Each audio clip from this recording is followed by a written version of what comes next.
Well, for everybody else that's jumping in here, welcome. Glad you're here. I'm going to give it a few more minutes just to let more people get logged in. And we'll see who all shows up. And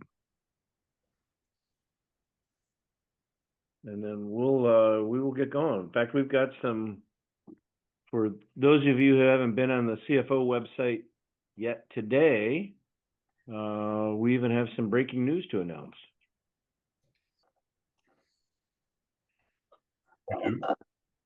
I'll leave that as a little bit of a teaser out there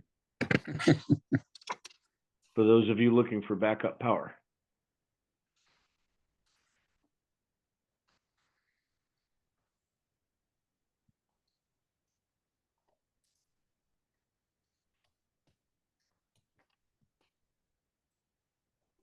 Oh, hello, Eric.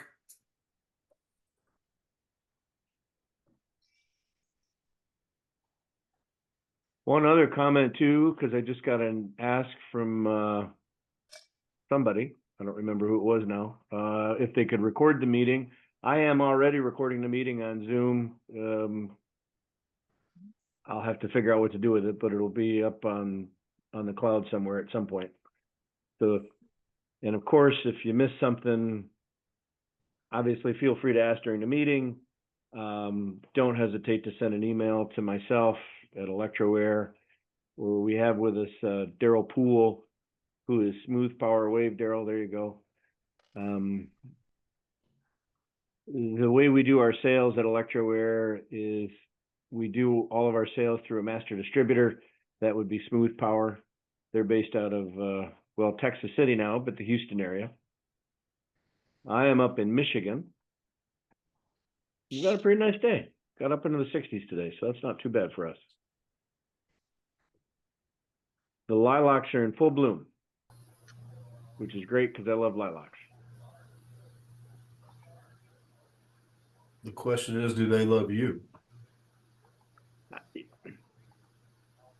Grew up with them, so I've built up an immunity. I don't have allergies to them, which is great.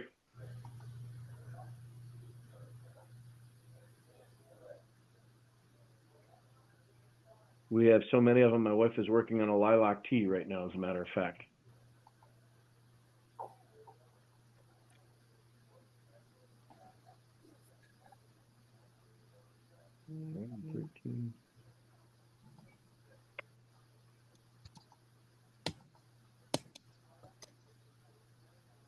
By the way, Mike, I never did hear back from Tornado Alley, so I don't think they're coming.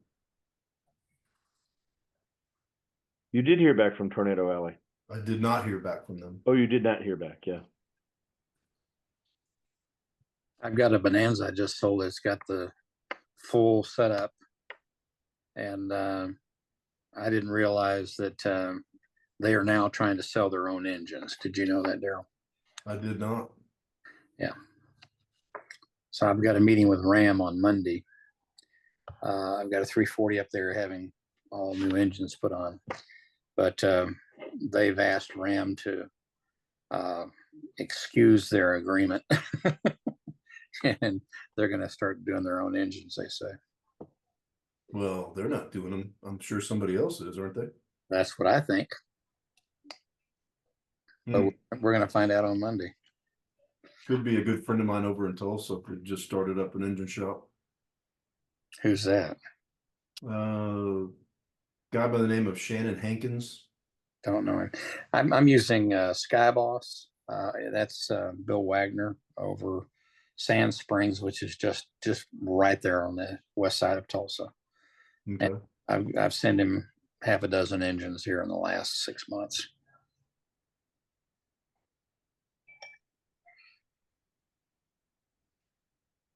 I will call you on that next time we're doing one, because we're still looking for a good one. Well, Bill's a good guy, and he sent me videos of the engine test cell run on one of the engines I have up there, and sends me the video and things of this nature. So that really it helps sell the airplane. That may actually be who Kirk mentioned to me a few weeks ago. Wouldn't surprise me.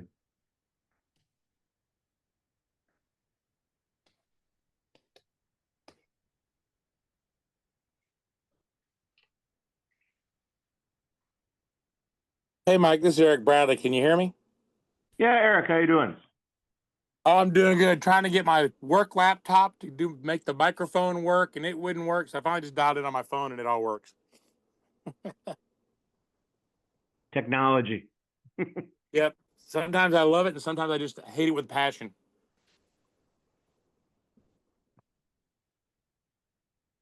For everybody there, that's Eric Bradley. We use several of his photographs in this presentation of his Cardinal. He has the dual system. He has dual Electroairs installed on his airplane to replace Bendix single drive dual magneto. Well, it is 7:05, so I think I'm going to get started. Just take the opportunity to again welcome everybody to our little Zoom meeting here. I appreciate the Cardinal Flyers organization for letting me advertise it on their in their forum. My name is Michael Kobelik. I'm one of the owners of Electroair, and ostensibly I've been doing electronic ignitions now for about 20 years. Along with me, as I had mentioned before, our sales pathway goes through a master distributor here in North America, and that's a company called Smooth Power. I won't go into all the reasons why all that exists the way it is. It just is the way it is. Daryl and I are pretty good friends. I guess that's probably says it all right there. Daryl Poole would be the person that you would get in contact with, or we would put you in contact with to talk about ignition system, pricing, deliveries, and all that kind of stuff. Mike, I might mention Greg's on here too. Greg is my business partner of Smooth Power. Greg Wester's also on it. No. So without that, we'll get started. Again, like I said, I want to just take the opportunity to thank Keith and Paul for the Cardinal Flyers organization for we are a sponsor of CFO as well, but for graciously allowing us to put a link up for the Zoom meeting. We have, from a strategic standpoint, we like to spend a lot of time with owner groups and starting to do more and more of that as time goes on. We do an awful lot with the different groups that come into Oshkosh, the big flying groups and everything else. We work with them. That Sunday when everybody's dinners are taking place, we make quite a few rounds. So again, special thank you to CFO for helping to organize this.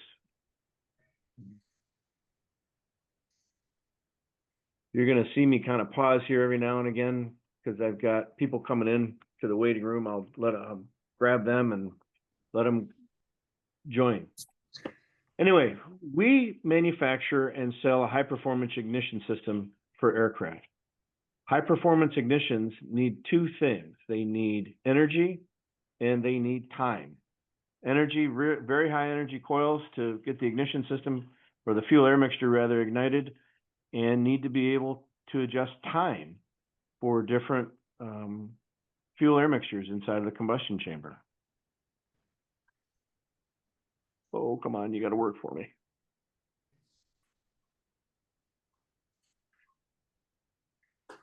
There we go. Sorry, a little technical difficulty. The Electroair system has done both. We have very high energy coils in our system. Our coils put out about 70,000 volts through about 20 degrees of crank rotation. And we also have the ability to vary timing for the ignition system. This is what gets us to achieve some very substantial improvements. So when you're doing this, you can see this. That happened to be Eric's airplane, as a matter of fact. And with the system, he sees about 7 gallons per hour fuel burn, which is pretty good for an IO 360. We have as an approved replacement both ignition systems to replace single magneto, and we have dual electronic ignition systems to replace both magnetos, including the Bendix single drive dual mag. We're STC'd for 4-cylinder, 6-cylinder Lycoming and Continental engines, turbocharged, normally aspirated.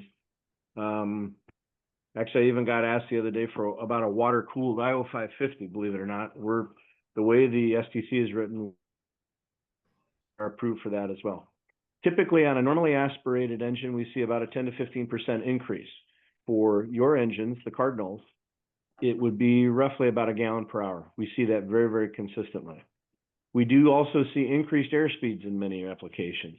Now, I always qualify that because those applications tend to be aircraft that are what I call are designed to be aerodynamically slippery. Cardinal RGs, I'm waiting to hear back some hard data about speed numbers for same fuel flows and that sort of thing. But we've certainly seen speed pickups in Comanches, in Bonanzas. Help me out, Daryl. So what are some of the other airframes that we've seen speed increases in? Well, Typically in a Bonanza, we see 5 to 7 knot speed increases. That's not atypical for the same fuel burn. Piper Saratoga. Here more recently, we work with a group called the Patriot Parachute Team. They have a Piper Lance that they replaced the dual mag on. He picked up 10 knots on the same fuel. And Isaiah, who's the owner of the airplane, he's a statistical junkie. I mean, he loves numbers and he loves, recording stats. He's got enough engine data printed off. He could wallpaper the side of the walls in our shop with engine data from this Lance. The one thing he observed, he said, it's probably more important to go faster. And the reason is that you're spending less time in the air. The most expensive thing you've got on that airplane is the engine. And the less time you spend in the air going from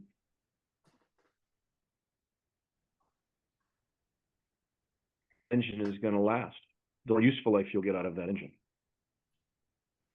As I mentioned, we are approved to replace this hunk of junk, what I consider one of the most dangerous ignition systems in aviation history. The Bendix Dual Magneto has no less than 9 AD notes on it. Oops. And during the time we were doing the certification for replacing the Bendix Signal Drive Dual Magneto, there were 2 failures that caused the airplanes to be lost. First one was a 182 RG that was a fish spotter working over the Gulf of Mexico. Gulf of America. He had a dual mag failure. I think he was probably about 500 feet, ditched. He lived, he got out of the airplane. He was banged up pretty good, but the airplane's lost forever.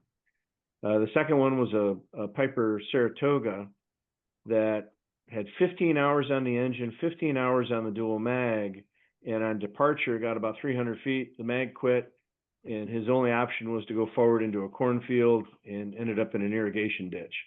The airplane itself was totaled, as I recall, and the owner ended up buying it back out of from the insurance company to rebuild it.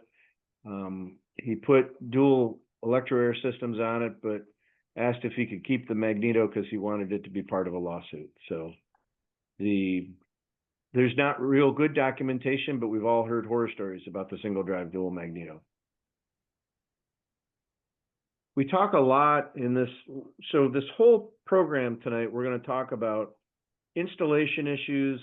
We're going to talk about the components of the electronic ignition system, how they interact with the engine itself, some of the changes that you might expect, and then again, installation and looking at how you install things on the airplane. Obviously, I'm sure all of you have looked, or I hope all of you have at least gone to our website and that you've seen that our system is not just a direct bolt on to the Magneto. It's an overall system that has a couple of different components that'll get mounted on the airframe in different places, on the engine, on the firewall, and inside in the cabin. The most critical thing that we tell our shops, we do a lot of training with shops that want to become installation centers. And probably the biggest thing we tell with our shops is before any installation begins, make a plan. Every one of these aircraft are different. We're talking in the Cardinal world, typically airplanes, I'm trying to remember when the last Cardinal was made in the early 80s, I would suspect. So they're fast approaching 50 years old. Over the course of time, these airplanes have all changed with different modifications and things that go on. So it's important that when you look at your airplane, there is no such thing as the standard airplane anymore. And you've got to come up with an installation plan that both you and your technician can agree upon and make sure that A, it's achievable and everybody knows what they're getting involved in. We have available pre-install checklists. One for the airplane to just collect a bunch of data on how the airplane is operating, where it's at in terms of engine condition, how the engine itself is performing before the ignition goes on, so you have a baseline to understand the changes that have happened after the electronic ignition goes out. We also have a suggested process by which to do the installation. That stuff will be available on the website probably tomorrow, actually, because I just set it up to our web developer. Or if you email us, I can send you a copy. No big deal. But that, again, fits into the idea of making a plan for the system. How the system works or the different components is that we start off at the very first place with a very accurate trigger mechanism. This is what's referred to as a 60-2-tooth trigger wheel or trigger mechanism. If you go back to the late 80s, early 90s, the very first high energy ignition systems that General Motors used were all based around having a trigger wheel spinning with 1-to-1 with the crankshaft of the engine, and they used a 60-2-tooth trigger wheel. The two missing teeth are our toggle points that we look at. The trigger wheel passes by a magnetic sensor, and as it's passing by that magnetic sensor, it creates a pulse, feeds that information into the controller, and that gives us our engine position and RPM information by which we can make choices on timing setup and that sort of thing. We have a number of different mechanisms that we can use depending on the kind of engine. The one on the far left of your screen is the 4-cylinder MTH. That one in particular is for Lycomings. That would be what's used on all of your conventional IO360s. The IO360s that have the dual mag installed would be the same unit, just a little different shaft and a different coupling. The unit in the center there is for 6-cylinder, that one in particular, 6-cylinder Continentals. And then the stuff on the right are a crank trigger wheel that we also use for the Continentals. Again, for the Bendix dual mag guys, you'll use one for the Lycoming install. In fact, here's a picture of an installation, a crankshaft trigger wheel installation on a Lycoming. This again was an engine that did have a Bendix dual mag, and now it has 2 Electroair systems. You can see up on the front, just underneath the flywheel is where the bracket is at, and then we put a sensor in there. A little closer view of that install. The trigger wheel mounts in the bare spot of the crankshaft just behind the prop flange. The bracket itself grabs the 2 forward journal bolts, and that's where the sensor attaches. That setup feeds a signal to one of the ignition systems in this particular case. And then the mag timing housing, again, this was a dual mag engine, so actually the same engine we were just looking at. But you can see down in the kind of in the middle towards the bottom where the dual mag was, and now it's got one of our trigger mechanisms. And obviously you free up a whole lot of space behind there to be able to work around it. The other thing that's a benefit, you lose a lot of weight that's attached to the back of the engine. That dual mag goes away. Both sensors feed their signal into what we call the controller. This controller takes the RPM signal or the crank trigger wheel sensor signal, and then it couples it with a manifold pressure sensor, which that's the little nipple on the side of the box. We get manifold pressure from the engine. It takes those 2 inputs, and then it calculates the dwell time of the coil, and then if necessary, it adjusts the timing of the ignition system to compensate for changes in manifold pressure. A way that you can really see it once the system is installed is at takeoff, push the throttle in as fast and as furious as you can. I often call it, be like Tom Cruise in Top Gun, where you just jam the throttle all the way forward like you got afterburners. What you will notice is that engine will come up to power very, very fast, much faster than what it would be with fixed timing ignition. In fact, our very first test airplane back now 15 years ago was a Cessna Cardinal with an 0360 on it. And we flew out of a grass field here in Michigan, had 2,000-foot strip, 80-foot trees on the south end and a power line at the north end, and they were right at 2,000 feet. When we took off on the first time, the owner of the airplane, we rotated off. We went off to the south, looking at the trees, and we clear the trees, and he looks at me and he says, "Wow, that was a kick in the seat of the pants." And I looked at him and I said, "Well, Ron, I've never flown with you. I've never flown the airplane before." "Yeah, whatever." And he says, "I rotated off 100 feet earlier than I normally do." And that was incredible. And I said, again, I'm kind of shrugging my shoulders, and he looked at me and he said, "You were looking at those trees, weren't you?" And I said, "You better believe it. I was looking at the trees." The coil or the controller here, this gets mounted on the cool side of the firewall. You got to get electronics out of the engine compartment because that's where they live better. So you mount this on the cool side of the firewall, somewhere where you've got space. The other thing about manifold pressure and variable timing, our spark timing will not advance if the manifold pressure is above 24 inches of manifold. Our testing has shown that you get some advance at 25, starting at 25 inches, you get some additional benefit. So we step that to a start point of 24 inches to build in a factor of safety. And we advance 2 degrees of advance for every degree below, for every inch below 24 inches. So if we're at 24 inches of manifold pressure and the engine's a 25-degree engine, we're at 25 degrees. When we're at 23 inches of manifold pressure, we are at 27 degrees. 22 inches of manifold pressure, we're at 29 degrees, and so on. For a number of the dual mag installs, we actually will flatten that timing out, because now with 2 electronic ignition systems and 2 very high energy sparks, the flame propagation goes a little faster. So there's value, and you can see it and feel it in flattening out that timing curve, making it a little more shallow, making it a little more conservative. I'm going to get through one more component here, and then if there's any questions, we can start answering some questions, I guess, kind of in the midstream.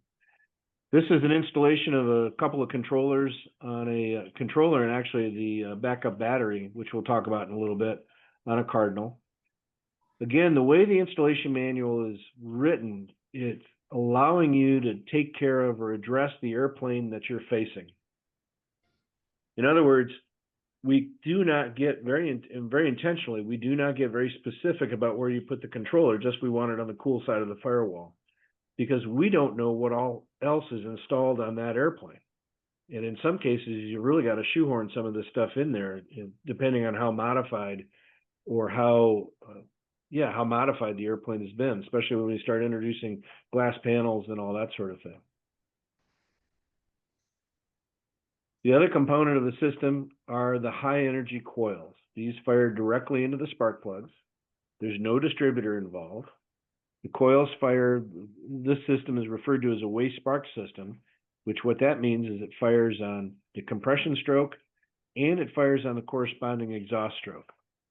We do that to be able to complete the circuit for the coil, but the up benefit of that is the spark plug that's on the exhaust stroke, the exhaust valve is open, there's no pressure inside of the cylinder, it gets a cleaning spark. So typically you see when you're doing your 50-hour intervals on checking spark plugs and cleaning them, you should see cleaner spark plugs than what you have had in the past. Again, called the waste spark system. We like to see these coils mounted on the firewall, somewhere in a secured place in the engine compartment. Most airplanes have room. There are some that don't. And we have seen some installations where they get mounted on the engine mount, which is acceptable. I don't have any problem with that. My one counsel with that is if you do that, make sure you're using good, secure, aircraft grade hardware, cushion clamps, that sort of thing, and set it up so that when you do the annual inspection that you're looking and make sure everything's still tight each year or each 100-hour inspection. The most critical thing about this is you want to make sure that the coils are installed after the engine mount or the engine mount isolators or vibration isolators. The coils themselves were never tested to be installed or mounted on the engine block itself. And that's is just a really nasty environment from a vibration perspective. I do get a lot of questions often about the temperature of the coils. What can they take? You know, do we have to put additional cooling on the coils or anything like that?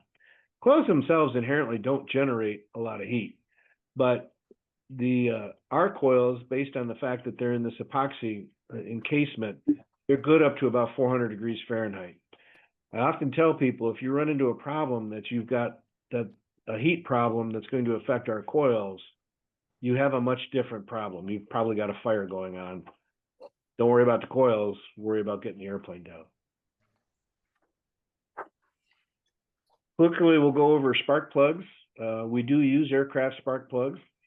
The system works just fine with either massive or fine wire spark plugs. Honestly, it really doesn't matter. I often say, let the engine do the talking when you're talking about spark plugs with the electronic ignition system.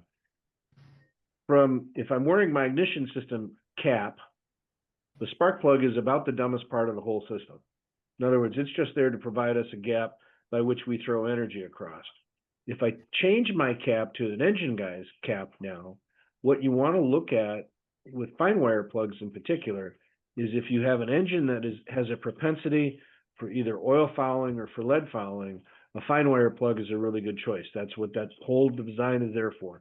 It has a smaller surface area, so there's less potential for stuff to build up, and hence they don't foul out. Our spark plugs, we do have a line of spark plugs that are made for our system. They're made by Tempest. They come pre-gapped.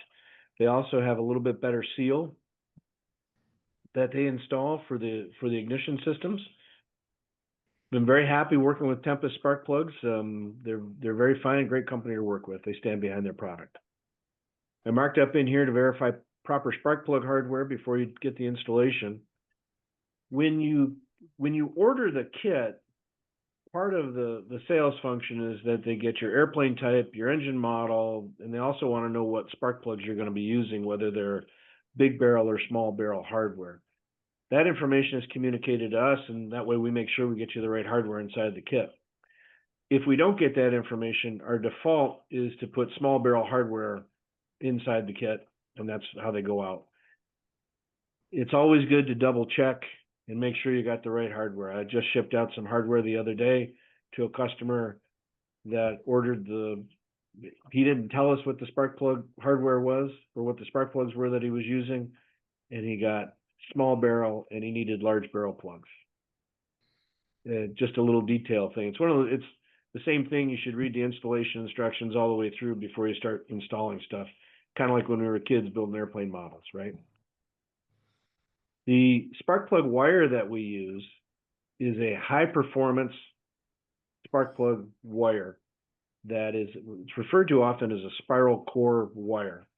In the automotive and in the race car world, we got away from using shielded wires like what we use in aircraft today, the 7mm shielded wires, when we went to high energy systems. And the reason for that is a high energy electronic ignition system, as it's using the spark plug wire, will over time start to push through that jacket and will arc to the outer shield, which is supposed to be there for noise suppression.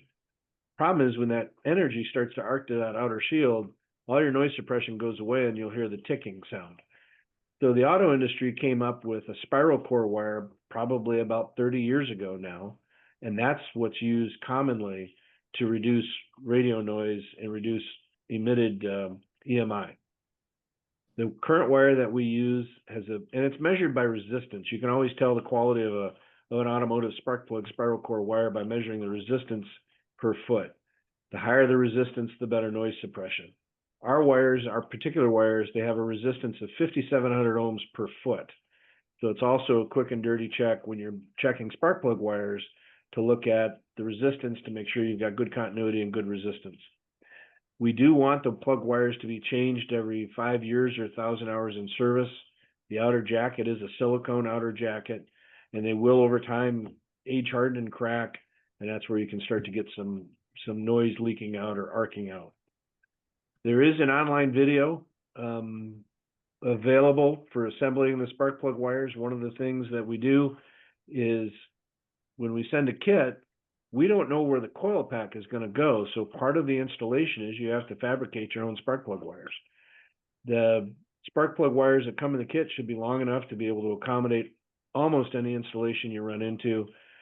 The hardware for the aircraft spark plugs can sometimes be a little finicky, and I know it's frustrating, but there is a pretty good video that our very own Mr. Poole put together to show you how to make the spark plug wires.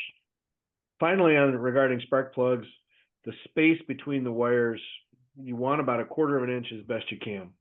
Again, in high energy systems, what ends up happening if you bundle them all together in a real tight bundle, that energy is going to try to draw or jump across between the two wires, and that'll cause a misfire. Or in some cases, I've seen where a lot of the wires are all bundled together in a bundle. The ignition just won't run at all. It's pretty obvious when it happens. I'm getting tagged with some messages, so let's see. In fact, this is a good place to kind of take some questions real quick if somebody's got some questions. Move to the next slide, just see what I've got going on here. One question that came up: what are issues with RPM readouts have you addressed? For example, Linda and Mark have a JPI 930. Is there a separate box needed? On the JPI 930, and I don't remember where, somewhere along the line, JPI made a switch because all of our original test airplanes were done with JPI systems. And I think we were up to a JPI 830. On a 930, there's a filter that's required. I don't remember what it is offhand. It's a fairly inexpensive filter. Our system puts out a nice 12-volt square wave, 2 pulses per revolution for a 4-cylinder engine. And all of the, at least all of the engine monitors that I'm aware of can receive that directly and process that through. We will talk about the dual mags here in a minute, because there is another little caveat for the dual mags. The other question I got is, what's the weight savings on the Benix dual mag? If you'll permit me, I'd like to come back to that one in a minute. By the way, in Zoom, if you want to shout out a question, it'd be great if I can hear you, or you can just send me a text message and I'll try to address it as it is. Question is, how easy or difficult is it through an engine overhaul or swap out? Best time to install this system is actually at an engine overhaul, I think, particularly in dual mag. Well, best time to install it's whenever you want to start saving gas.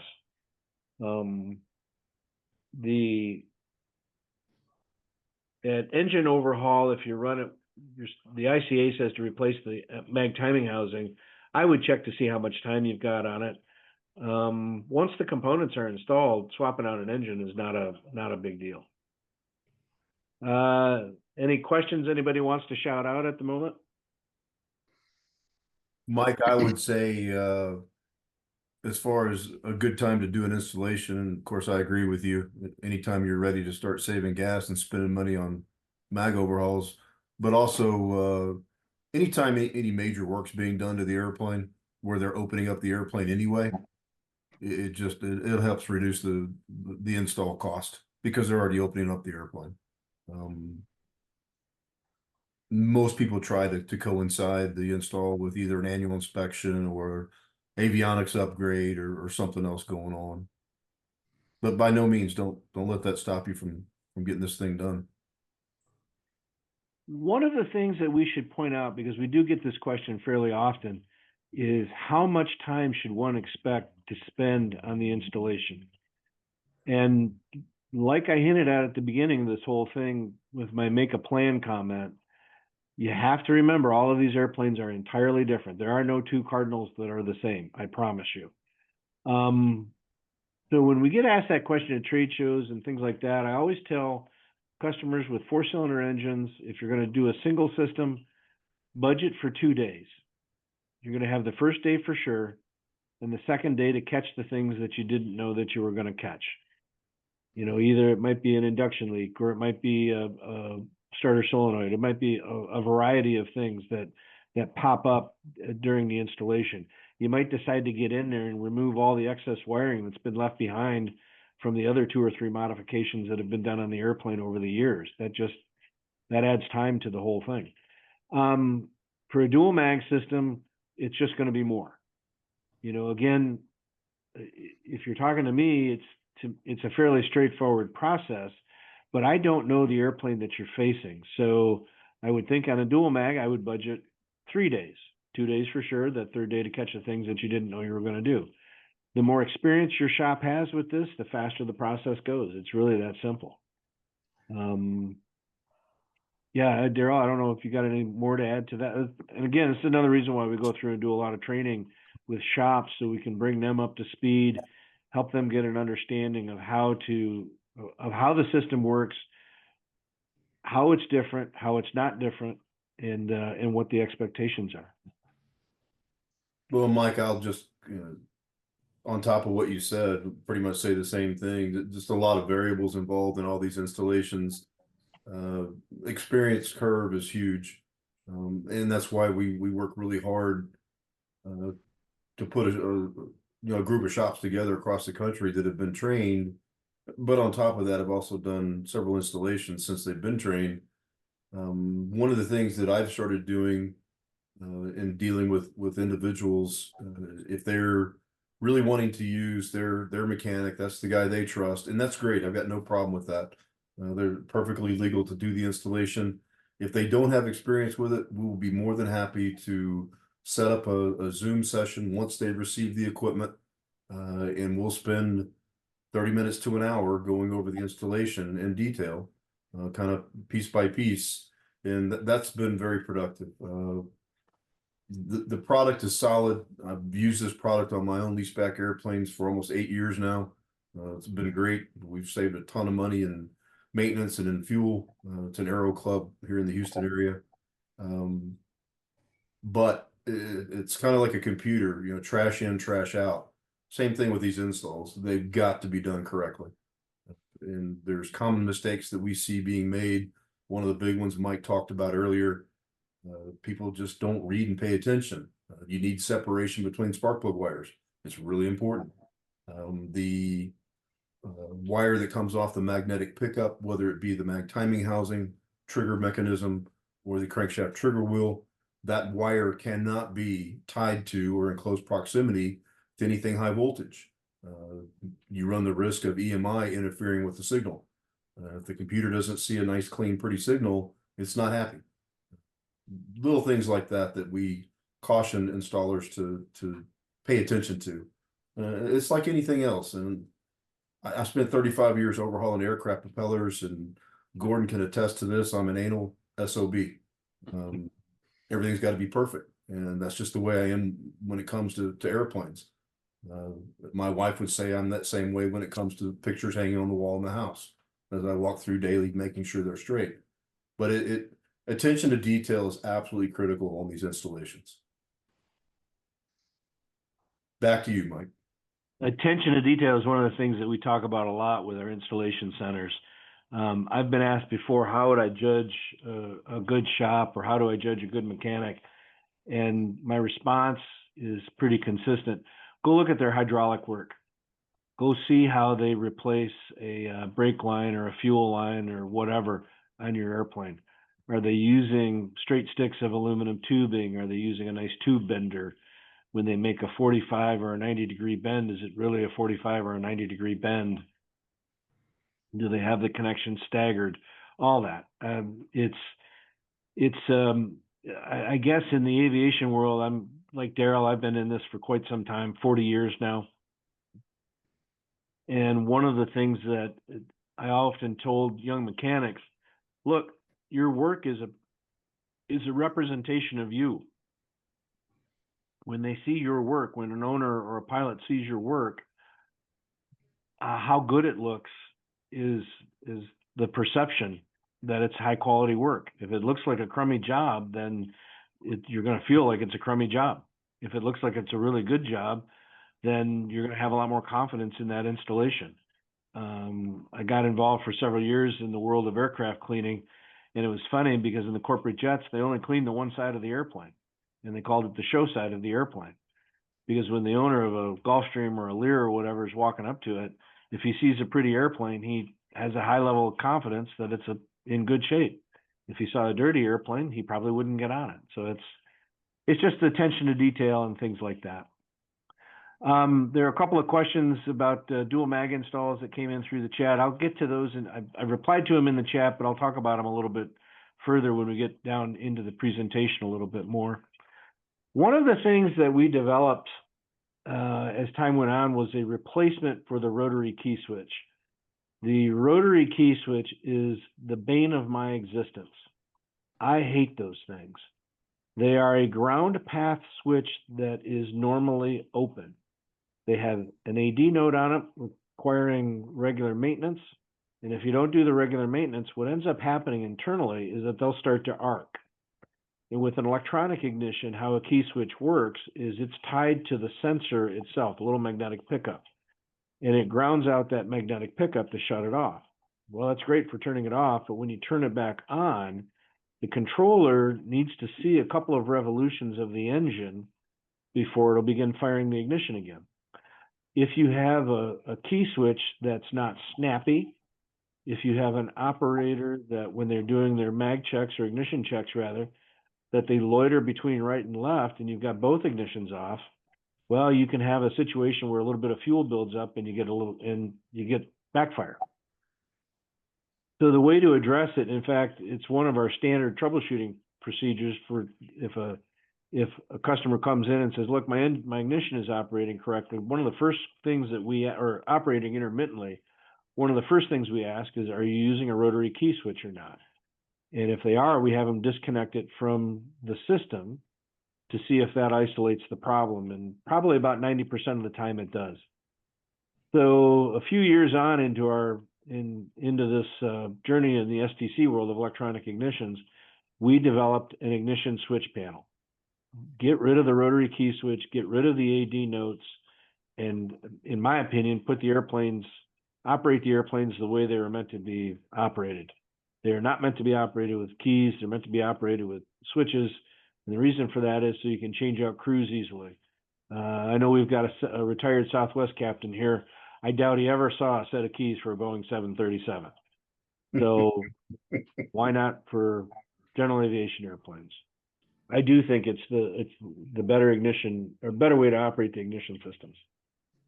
We have them for both magneto and electronic ignition installs. We also have them for if you want to maintain two magnetos on the airplane, we've got switches that replace that key switch for those installs.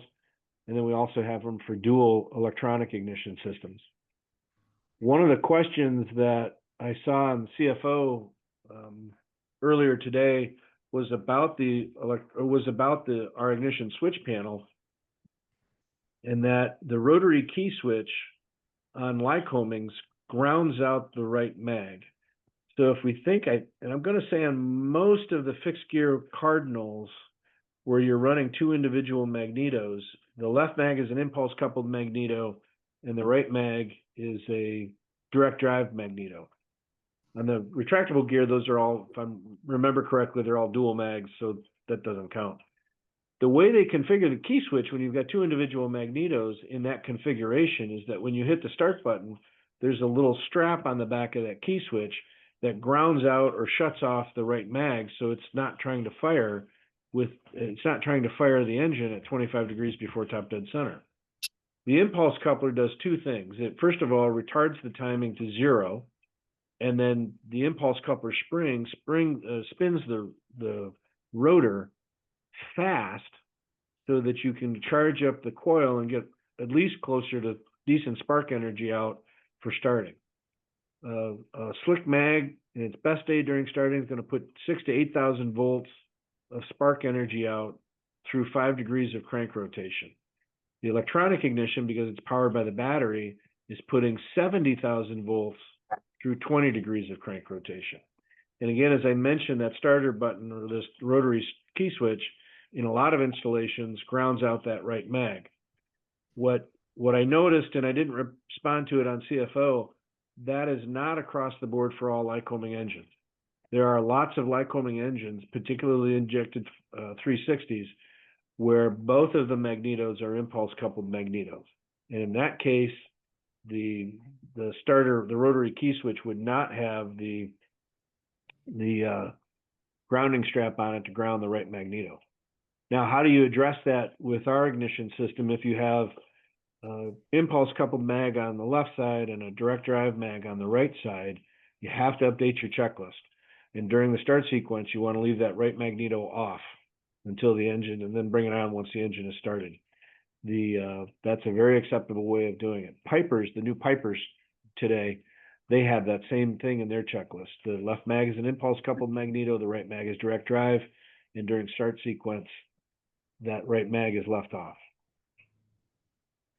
Well, Mike, the other way to address it is keep the impulse coupled mag and replace the direct drive. That way you just turn both of them on. That's the other way to address it. Daryl's absolutely right. Keep the impulse coupled mag and replace the right hand mag with an Electroair system. Then you can put both of them back on. Just got a question about this. On some of the 390s, that's a good question. Some of the IO 390s on the RGs, they've actually converted those engines to conventional dual mag. Well, the 390 has two individual mags. It doesn't use an impulse coupled magneto. It uses the slick sure start, which is their version of the Bendix shower of sparks. Would you get rid of, the question is, would one get rid of the sure start if you're installing your EIS? Certainly you're not going to use the sure start with our ignition system. So I'm again not sure how it's wired, if it's wired to one mag or if it's wired to both. In a lot of the Bendix shower of sparks installations, the shower of sparks unit is wired to just one of the magnetos, and the other magneto, same thing, is a direct drive mag that gets grounded out during that start sequence. So, and I'm pretty sure the sure start works pretty much the same way. Again, you just wouldn't use you would disable the part of the sure start that would go wherever to the magneto that the Electroair system was using. Actually, Mike, I would prefer, if we can wire it properly, to keep that sure start system. Only reason I say that, if for some strange reason you're remote somewhere, you go to get in your airplane and you go to start it, the battery's a little bit low. If we're not seeing enough RPM out of the starter, the Electroair system's not going to fire. Just the safety feature that's built into the software. You can't hand prop an Electroair system. So that if you did have either an impulse coupled mag still installed, or the slick start or shower sparks, I know we can wire the shower spark system properly. You have the opportunity to get the engine started even though your battery's a little bit low. That's a good point. We should probably spend just a little bit of time on that as far as the starting sequence goes with the Electroair system. There is a minimum RPM required for the Electroair system to begin sparking, and that's about 50 to 60 RPM. The reason that that's in there is that if you look at the RPM acceleration curve, when you first engage the starter on the engine, it's very ragged. This all happens very instantaneously, but from about 0 to 50 RPM, that acceleration curve is because it's bumping up against compression strokes on the engine. The acceleration curve is very ragged, and it's causing that trigger wheel, if you remember our 60 minus 2 to the trigger wheel, to kind of cavitate and go back and forth. That does not give us a very clear or clean digital signal by which we can make ignition system decisions, right? Once we hit 50 RPM or so, now that acceleration curve smooths right out and we can get going. The other value of it is that it also ensures that the flywheel effect of the propeller has now come in. In other words, the engine's now spinning fast enough, the propeller is now getting some momentum and is able to smoothly overcome all of those compression strokes. That is something that we do if customers are having a difficult time starting. One of the first things we do is we have you send a video of the start sequence. The other thing is, as Daryl pointed out, you really can't hand prop you can't hand prop on any electronic ignition system that I'm aware of anyway, but you certainly can't hand prop on an Electroair system. Now, for me personally, last time I hand propped an airplane, I was 18 years old. I have one of these now. So if I'm stranded, I go call somebody. But the other, if you're flying, say in Alaska, where that's actually a very real consideration, you can get yourself out into the bush pretty quick, then we strongly recommend you leave an impulse coupled magneto on the airplane. And that way you have, on a 4-cylinder engine, at least you've got the opportunity to be able to hand prop the airplane and get out of the situation that you've got. Daryl, thank you for bringing that up. My pleasure. Now, I know a lot of you are here to want to hear about dual Electroair systems versus single systems, and dual Electroair systems in particular with regards to replacing the Bendix single drive dual magneto. Like we talked about at the beginning, single systems, we expect to see a 10 to 15% fuel savings in normally aspirated aircraft, improved airspeeds in a lot of applications, not all, but a lot. We have certainly seen that. Dual systems should give you slightly better fuel savings, particularly if you're going up high altitude stuff. For most airplanes, it's not going to be that impactful. Just being straightforward. If we had gone from 10 to 15% fuel savings to 20 to 30% with dual systems, we would be pushing dual systems. But it's just not the case. The other reason in most airplanes that we don't push dual systems is because the 95% of the expected benefit with the first one, the other value is you have two dissimilar ignition systems. They will never, ever, ever have the same failure mode. Simple as that. It's by virtue of the fact that they have dissimilar failure modes, your factor of safety has gone up, actually by the FAA's calculation, 2 orders of magnitude. So for you statistical guys out there, you know what that means. You've now gone from, I think it's 1 in 10,000 to 1 in a million or something. That's pretty good. Dual systems, you do have slightly better fuel savings, and you do end magneto maintenance costs, which actually over the last couple of years has become very, very significant. We were just looking, Daryl and I were both looked at a particular forum that the customer is running a dual 6-cylinder, a Bendix single drive dual mag for a 6-cylinder engine. The overhaul cost now from quality is $3,300 for that unit. The servicing fees, where you're doing the 500-hour checks, a little over $2,000 a unit. And that's really gone up a lot over the last couple of years. Are dual systems really necessary? They're really cool. We like selling them for sure, but it really depends on your goal and what you want to achieve. If you're just so sick and tired of magneto maintenance and you want to be done with it, a dual Electroair system would be a good way to go. As mentioned before, we are FAA approved for Bendix dual magnetos. There is one accessory trigger, one trigger mechanism mounted on the accessory case, one mounted up on the flywheel, or excuse me, on the crankshaft just behind the flywheel.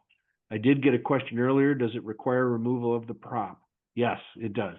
There's just no practical way to shoehorn a set of hands in there to be able to get that trigger wheel on and the bracket on. You do end up with dual independent coils.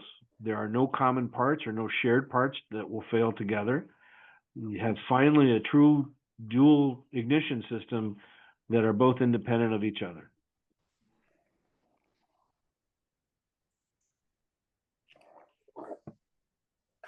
Yep, we already talked about that. No single point of failure. That's really important. That's what improves safety. Another topic that came up on CFO today, and now I'm going to get to the big announcement here, backup power requirements for dual Electroair systems. There's a couple of ways you can go. The first one is a backup alternator. One of the ignition systems is wired directly to the backup alternator. Quite literally this morning at, I think about, well, 2 in the morning or 4 in the morning, my time, which would have been 1 o'clock in the morning where Paul's at on the West Coast, the final package to be able to do a field approval for a BNC backup alternator was issued to Paul Milner, the president of CFO. And it's been accepted by the FAA, and from what I understand, he's moving forward with it. You'll be able to, for the first time, be able to contact a DAR that'll put together a package for you that you can send in, that your IA can send in to the FSDO, and everybody knows that it's approved. I spoke with Nathan at Being Seated earlier today to see if he wanted to join us. He's unfortunately had some other prior engagements that he had to attend to, but he is also very willing and ready to work with any of the Cardinal guys to get these things set up. Hey, Mike. One of the things Michael, that clarify what that means. What does that mean? what does what mean? That you can wire it up to a backup alternator. So you're installing a backup alternator, and so you don't. Is there something you don't need to do after that, or is it just that you don't need to have the battery backup? You don't need it. Okay, so let's answer. There's a few questions in there. If you go with the backup alternator, you do not need the backup battery. The battery backup, you don't need it if you have a backup alternator. Quite literally, up until today, there was no real pathway to install a backup alternator, no FAA approved pathway to install a backup alternator on a Cardinal. An STC did not exist. Paul started working with a DAR, actually, that I got him in contact with, who reviewed the package. Paul had a lot of engineering stuff. Paul Milner had a lot of engineering packages put together to be able to do a backup alternator on a Cardinal. But I'm not sure why nobody wanted to pursue it to get an STC, and it just the project kind of languished. Well, he was able to present this to a DAR who happens to be a retired FSDO guy, who, as a parting gift from the FAA, he got awarded 58 function codes, all 58 DAR function codes, which is pretty nice. And Rick does a lot of work in general aviation, putting together field approval packages that will make their way through the FAA. Several years ago, there was a big change in the FAA operating handbook about how FSDOs could do field approvals. And what happened is the engineering side of the FAA looked at the FSDO side and said, hey, you guys are approving too much stuff that's really out of your lane. You got to send it through engineering. So FSDOs had all kinds of different reactions to it, from saying they won't do them at all, which they really can't say. That's part of their job. And I think they also had a lot of influence on IAs who just stopped doing them. So what's happened literally today, I mean, Paul got the field approval package for his airplane to be able to put a backup alternator on, and it's been accepted by the FAA. So he's got the paperwork done. Now he's just got to go about installing it. That's a huge evolution for backup alternators on Cardinals, quite frankly, which is great. And how that plays with the Electroair system, when you have a backup alternator installed, you have to have one of the electronic ignition systems wired directly to the backup alternator. And the backup alternator has to have the field energized the whole time. I just got a question: is the backup alternator always running while it's on? The short answer is yes. I think the issue there becomes you're worried about wearing parts out on the backup alternator. The truth of the matter is the backup alternator that's used is the one that goes in the vacuum pump drive. So it's spinning anytime the engine is spinning, whether the field is energized or not. And in the case of our system, you want the field energized so that if you had a complete electrical system failure, meaning you lost your primary alternator and you lost the battery, you've at least got the electronic ignition now being driven off of the backup alternator. And it's wired in such a way that it's seamless. The backup battery that we offer does the exact same thing, and I'll talk about that in a little bit. But Ty, did I answer the question for you? Well, yeah, I mean, but is there a weight savings to the backup alternator? What I'm not sure why Paul pursued that. I can answer that, Mike. Go ahead. There's two major, well, actually more than two. When you're making a decision between using the TCW Technologies backup battery versus a BNC, and there's a couple of other standby or backup alternators out there that have just like one STC for one airplane. But when you're looking at your two options, you have to keep in mind with the backup battery, the FAA dug their heels in the sand and would only allow a single Electroair system to be tied to that backup battery. Period. End of story.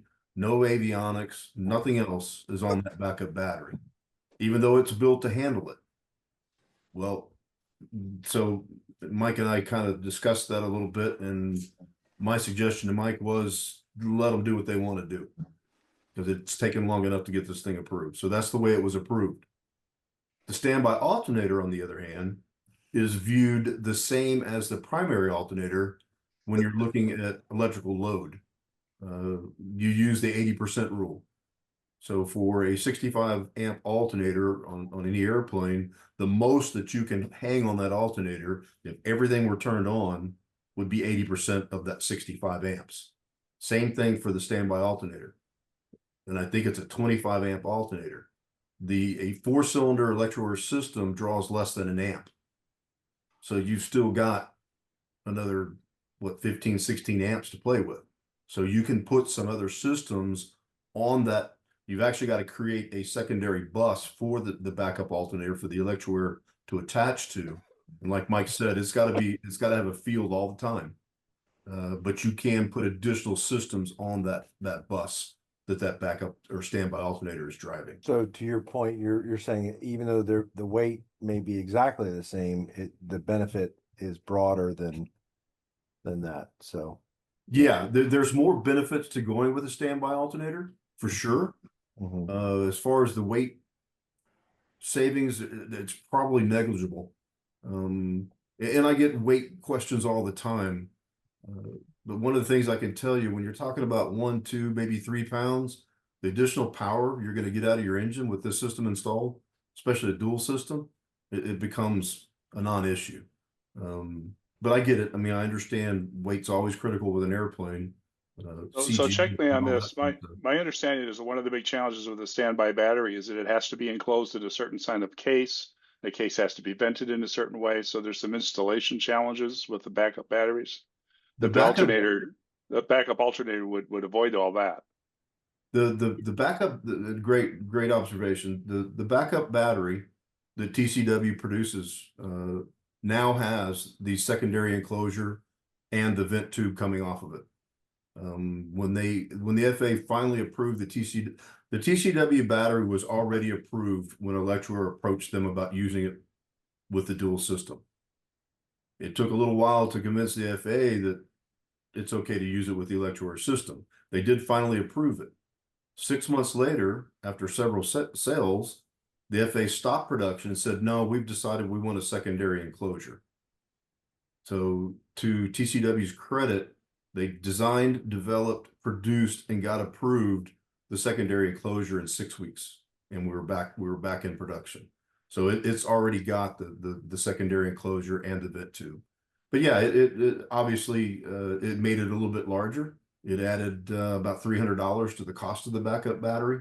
And I guess that's another point to make about the backup battery compared to the standby alternator. The backup battery, not the entire unit, but just the battery itself, is a 6-year item. The battery will have to be replaced. And I don't have pricing. We're not to that point yet. I don't have pricing on what just the battery is going to cost. I don't know if they're going to allow that to be changed in the field or if that's going to be a factory only replacement. Whereas the standby alternator, that's not an issue.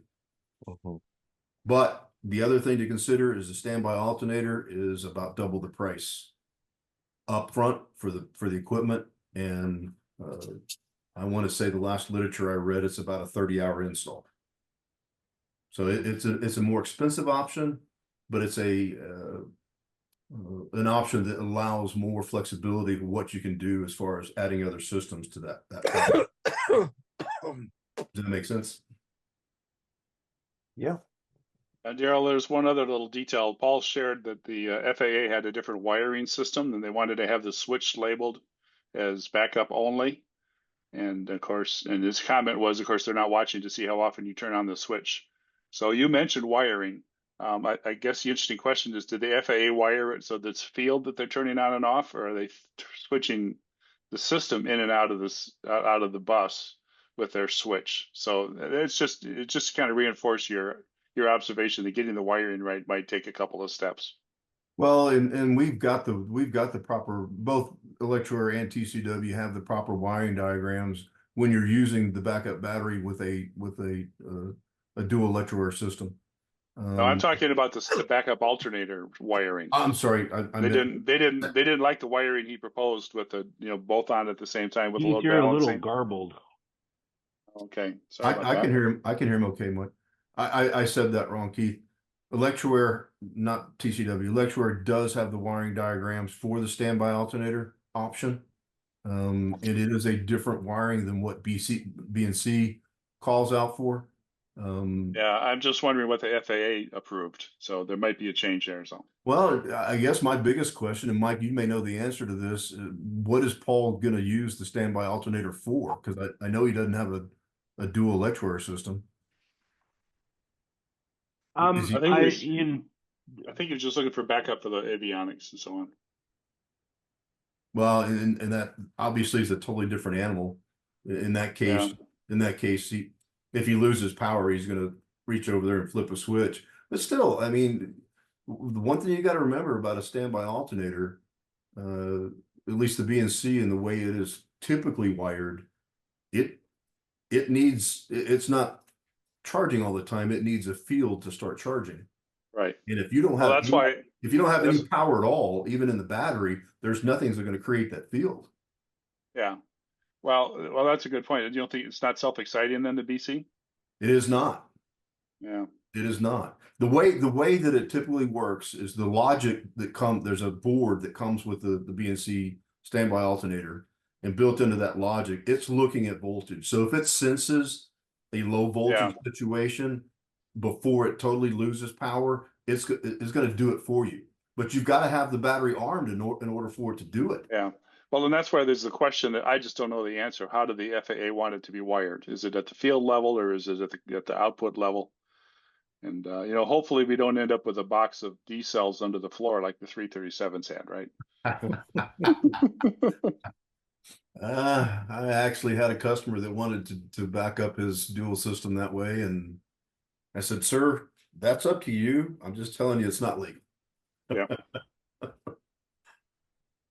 Sorry, Mike. I didn't mean to chew up so much time. No, you're fine. I knew this was going to be part of the conversation, so I was kind of going through some of the other slides a little quickly. The other option that we have for backup power that's been talked about is a backup TCW battery that's dedicated to one Electroair system, and that was a requirement. If we go down the battery backup pathway, the requirement was that the battery backup be dedicated to one electronic ignition system.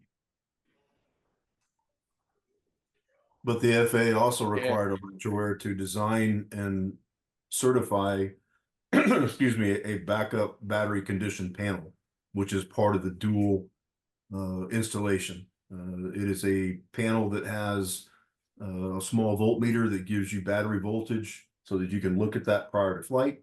You can see it during flight. It's got 2 green LED lights, 1 amber light, and then an arming switch. The 2 green lights, that's what you want to see all the time. That means both systems are operating properly, no problem at all.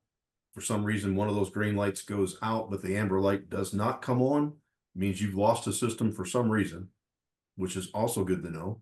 If the amber light does come on, that means that the backup battery is now running that single system, and you've lost alternator, you've drained your main battery, and you're now on the backup battery.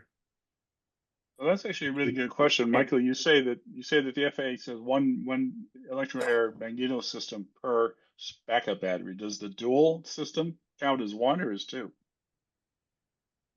Oh no, that's when you use it. Is that when you install an Electroair dual system, you have to one of the Electroair systems has to go to the backup battery, if that's the But pathway you're going down. But is the dual You're system using it- considered one system or two systems? No, it's considered two systems. Two systems. Okay. All right. So if you have a single Electroair system, there's no need for any kind of backup power. Oh, okay. That's interesting. Which you can only have a single Electroair system if you have two separate magnetos. So if you had separate mags and you put in one Electroair, you don't need to put in a battery or standby anything. That's correct. If you have two separate mags and you put in one Electroair system, you do not need any kind of backup power. That's correct.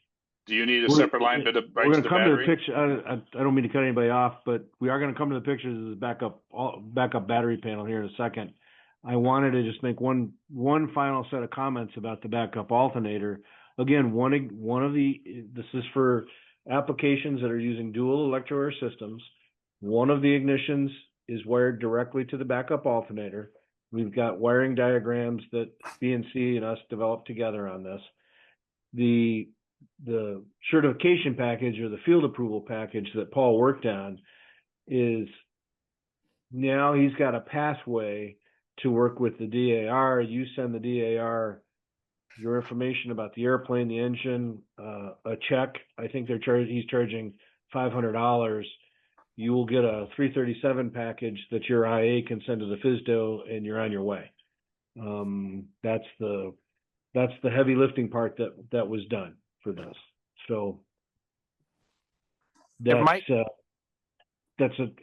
a significant thing to be able to get this backup alternator to be able to be installed in some sort of an approved fashion on the Cardinals, because otherwise it hadn't been done at that point.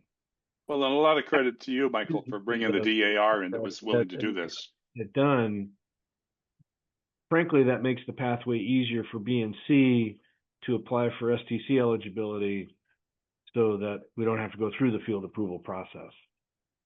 Hopefully that'll happen as time goes on.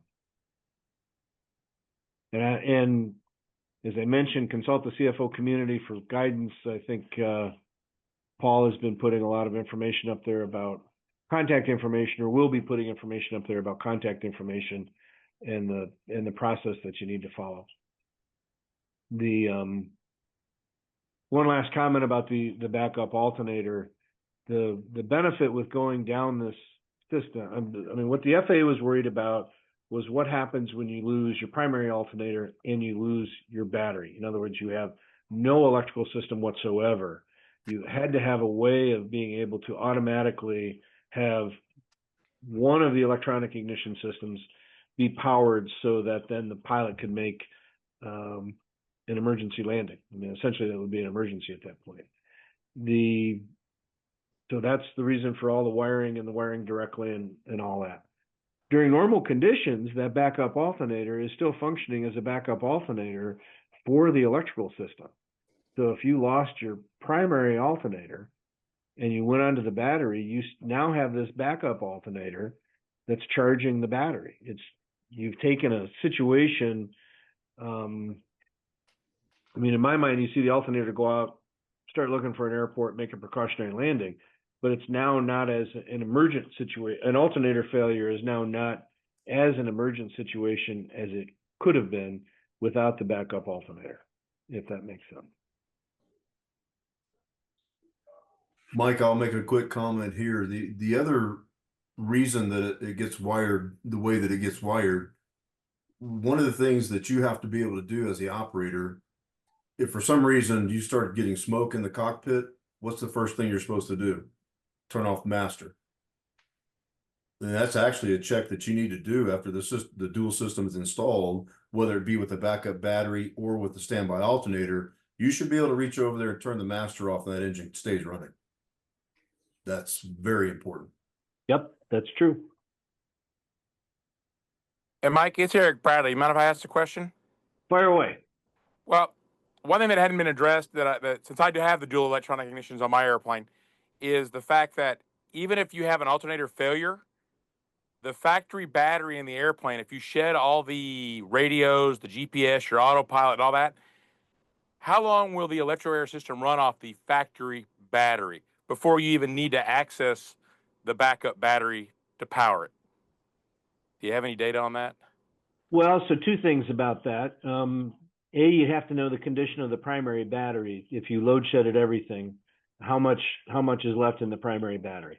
Right. The one Electroair system on a 12-volt airplane, a 4-cylinder 12-volt Electroair system, draws just about 3/4 of an amp. So if you still had, let's say you had a G25 battery in the airplane, and you were able to shut all the electrical stuff off entirely and just run one Electroair system on that G25 battery, theory, you'd go 25 hours. And the backup battery would never even play a role at that point. In that case, the backup battery would never play a role in that point. Yeah, you actually, Eric, your question's good because you lead me into a discussion about how the backup battery works, which when we sell dual Electroair systems, this is the most common backup power system that we sell with it. So the backup battery, the backup battery, how that's wired in, and it has logic built into it. So it's always monitoring the electrical system of the airplane. And in a 12-volt system, once the voltage falls below, I think it's 11.5 volts, it automatically switches over whatever's connected to it, in this case, the Electroair system. It disconnects itself from the main bus, and then it switches itself over to powering the electronic ignition system, and it does it automatically. As Daryl mentioned, that what you've got is this backup battery panel. So when you're in a normal configuration, when you start, you put the backup battery panel into the ready position. That triggers the backup battery to start monitoring the electrical system. There's a voltmeter there that was also a requirement from the FAA, I should say. And you check that's there for checking the voltage as a pre-takeoff checklist. You got to be at 12 volts or 24, whatever their book says. And if you're not, let the engine run and it'll start charging. It's the TCW backup battery has got quite a bit of logic built into it, so that if it's in kind of this monitoring mode or this ready mode, if its own voltage starts to fall below a certain threshold, it will then start charging off of the aircraft's primary electrical system. If the primary electrical system, again, using the 12-volt example, falls, I think it's to 11.5 volts, then it automatically locks itself out of the primary electrical system, and then it starts running the Electroair system off of the backup battery. And the requirement was that you had to be able to run one Electroair system for a minimum of 60 minutes on the backup battery. Well, in the TCW case, for a 12 volt, there's two options. There's a 3 amp hour and a 6 amp hour battery. Well, like I mentioned before, a 4-cylinder system is drawing about 3/4 of an amp. So if we just round it to an amp, the small TCW battery will give you 3 hours of useful operation on the Electroair system. The 6 amp hour battery will give you 6 hours, way more than enough time to find a landing field to make a safe landing. The electronic ignition that is not connected to the backup battery, that's still going to run off of your main battery, but it will go down probably to around 9 or 10 volts before it shuts off. So even if that battery in use light comes on, which tells you that your primary electrical system has now gone below a certain threshold voltage, and you know whichever EIS is connected to it is now running off of that backup battery, that second electronic ignition system will continue to run until the main electrical bus falls below a certain voltage. And again, just on the bench, they'll go down to 8 volts, but as you put them into aging aircraft, those voltages change. They go up. 9, 10 volts are typical. You can also, when that battery use light is on, you may start to see the voltage of the backup battery come down. It takes quite a while for it to come down, actually, but that's another monitoring thing.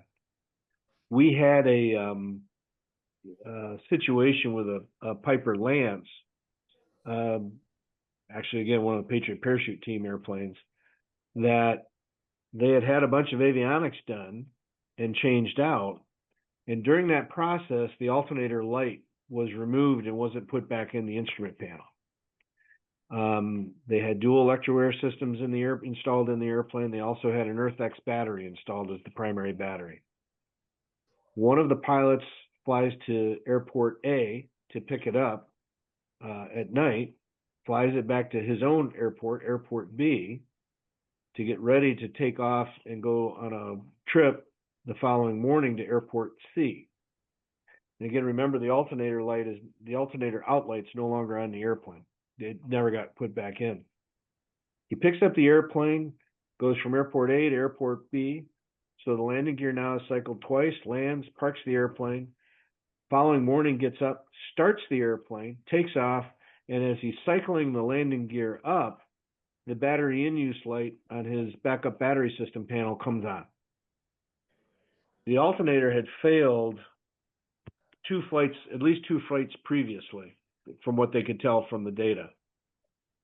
So he had no indication that he had an alternator out problem, and he ran on this EarthX battery for one short flight, 2 landing gear cycles, amongst other things, departure on the second flight, and then the gear comes up part way. Never missed a beat on the engine because the backup battery just kicked in exactly how it was supposed to and ran one of the electronic ignitions, and he never had any loss of engine power, but he lost pretty much everything else. He ended up making an emergency landing where he had to drop the gear down manually. Unfortunately, he missed a couple of points in the checklist, and the right gear didn't get all the way down and locked, and when he landed, it collapsed and it scraped up the wingtip, prop, and that sort of thing. But it was a pretty good display of how seamless the system works when it's called upon to work. It was pretty nice. But we got him a deal on a prop. We did get him a deal on a prop, yeah, for sure. Just so y'all know, I'm also a Hartzell top prop STC dealer. So you ever need a prop, give me a call. If you ever have prop questions, feel free to call. Happy to answer. Happy to give you advice and suggestions. And The Mike, other question I got brought up earlier was how our system interacts with a JPI 930. You know, does it need a filtering or a conditioning device? I think the 930 does, but more broadly, just some couple of comments about how the tack signal works with engine monitor systems in general. Most engine monitor systems are looking for a single RPM input. They have a single port for it. There are some that have two, but there's several of them out there that only have a single input. So what we supply with this backup battery panel when you're installing a dual system is we also supply what we call a tack relay box. So both electronic ignitions create their own tack signal. We feed that into this tack relay box, which, like the name sounds, functions as a relay. So it brings these two signals in, and during normal operation, it's just passing one through to the engine monitor system. You get your normal RPM, and away you go. When you do an ignition check, now, if you shut off the ignition that is for lack of a better description, the primary tack source, that relay now switches to the second electronic ignition system so the RPM is displayed correctly. Again, depending on the engine monitor, that sort of thing, it is a relay, so it's a mechanical device in there. You might see the signal kind of bounce around or dance around a little bit, and then it settles into the RPM signal itself. Go back to both, then it switches to the primary ignition system. Doesn't matter which one is the primary. One of them is just a pass-through. The green LEDs, just as a point of detail, what that's picking up on is the RPM signal coming from the electronic ignition. So we know when that green LED is on, the electronic ignition is delivering an RPM signal, and that's what we use to monitor the power. If for some reason you have a complete electrical failure and the electronic ignition that's not tied to the backup battery quits, well, that's what we're looking at. It's the RPM signal. We know then that signal dies off. We didn't, then the green light goes out. We did not tie the LEDs to the power of the airplane because, quite frankly, LEDs will go down to a very low voltage and still be lit and give you a false indication. Kind of a display of how this was done in I don't remember what airplane this was in. Could very well have been a Cardinal, but a way of installing the systems. Again, the way the installation manual is written, it's install it where you got space in accordance to part 4313. We try not to get too in-depth and too detailed about where you put stuff because there's too many modifications on these airplanes for us to even begin to guess. I did have a question come through the chat: how long and how much to install a dual system? And my stock answer is it just depends. If we're installing a single 4-cylinder system, I would tell you to budget for 2 days. The first day for sure, the second day to catch the things that you didn't know you were going to run into. Dual systems going to be a little bit longer. I would think budget for at least 2 days, maybe 3, to be able to get everything in place, get it the way you want it. Go through your pre-installation checklists, make sure that you know the condition of the airplane and all of that sort of thing. Kind of a final little point here is why with dual Electroair systems are there so many STCs? Because there's an airframe engine there's an airframe STC, there's an engine STC, there's an ignition switch STC, there's a backup battery STC, and there's a separate STC for the backup battery panel. Quite honestly, you got to ask the FAA. That's the way they wanted it. And that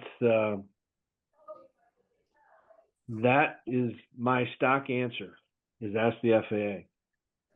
In reality, it's somehow these projects evolve. Originally, when we did when we started to go down the pathway of the backup battery STC, we wanted to make one STC that included the backup battery and the backup battery panel. The TCW battery is approved by the New York ACO. They have some subject matter experts out there that deal with lithium batteries. Chicago does not, and which is the ACO that we work with. So frankly, it was at the suggestion of a very wise engineer in the Chicago ACO that we try not to do one STC for the backup battery, but do what they call a coordinated STC. So do our STC for the backup battery panel and then coordinate that with the TCW backup battery panel, or backup battery rather. It's a little bit of extra paperwork, but as the old saying goes, the airplanes aren't ready to fly until the paperwork equals the gross weight of the airplane. Any questions? Because I know this was on the dual systems, stuff like that. I know this was a hot topic on the CFO board. A lot of discussion about the backup alternator, backup battery, that sort of thing. If anybody's got some burning questions about that. Well, Mike, can I make a comment on, you were talking earlier about air speeds?